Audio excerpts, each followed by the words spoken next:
Welcome to The Deciding Point, our Cracked Racquets weekly roundup of the biggest storylines happening from throughout the tennis world. On this week's show, we had so much action unfold over the past 2 weeks in Paris, we decided to make a second episode this week. So on this edition, we're going to be talking about the women's singles draw at the 2021 French Open. Again, I'm going to name a combination of 5 winners and losers from the event.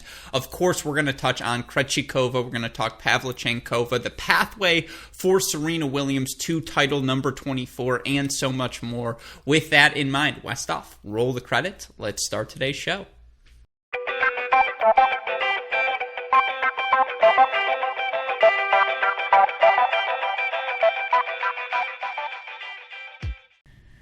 Next, unfortunately, it's time to talk about one of the disappointments from the 2021 French Open, a player we often find ourselves rooting for here at Cracked Racquets, and that's Aryna Sabalenka, who certainly had the draw she would have wanted in a pathway to a first Grand Slam quarterfinal, a first semifinal, maybe even a first final and title here at the 2021 French Open. And, everyone else was doing it, right? 6 first-time quarterfinalists at this event in women's singles. That's an open-era record. 4 first-time semifinalists. That's an open-era record. None of those players were named Aryna Sabalenka, who is knocked out in the third round by eventual finalist Anastasia Pavlyuchenkova. But you look at that scoreline, 4-6, or I should say 6-4, 2-6, 6-love for Pavlyuchenkova. You just can't get bageled in a third set if you're Aryna Sabalenka. And you look for her now, 44-13 in her last 52. You know all of the titles. You know 6-6 against top 20 players, 2-3 against top 10 players. She is one of those players on the elite list, top 15 in both hold percentage and break percentage. It's her, Swiatek, and Garbine Muguruza, who are the 3 women's players on that list. By the metrics, by the eye test, when she plays her best tennis, there's no denying she belongs in the elite category. Yet she's 21-18 in her career at the Grand Slams, and that number includes qualifying. But she's only made the fourth round 2 times. Australian Open this past season, 2018 U.S. Open, she lost to Osaka. And I know, losses to Osaka and Serena in those fourth round, they can be written off, but the Pavlyuchenkova match was winnable, and that draw had opened up for her, in particular to get through Anna Konya round 1, and then to see Osaka eliminated by injury or by Osaka's various off-court. She had to withdraw from the event. We don't need to talk about Naomi Osaka here, but for all of the seeds, Bianca Andreescu gets knocked out first round in her section. Serena never looked comfortable on the clay throughout the course of this event.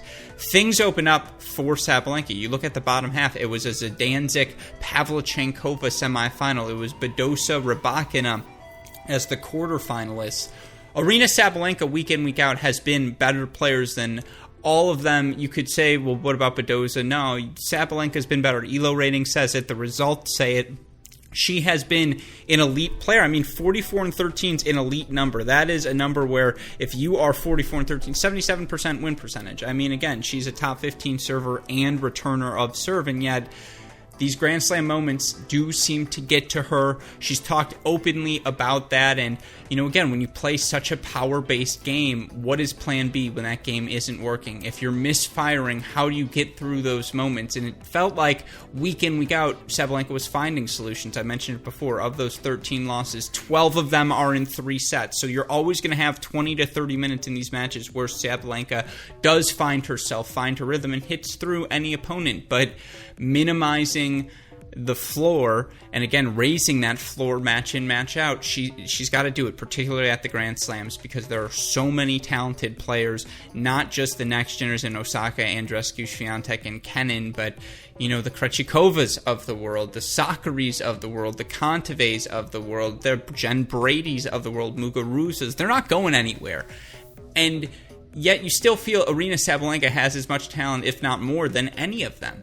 And so this was a missed opportunity for her to get into a second week, to at least find her bearings there, establish herself as a presence in those second weeks.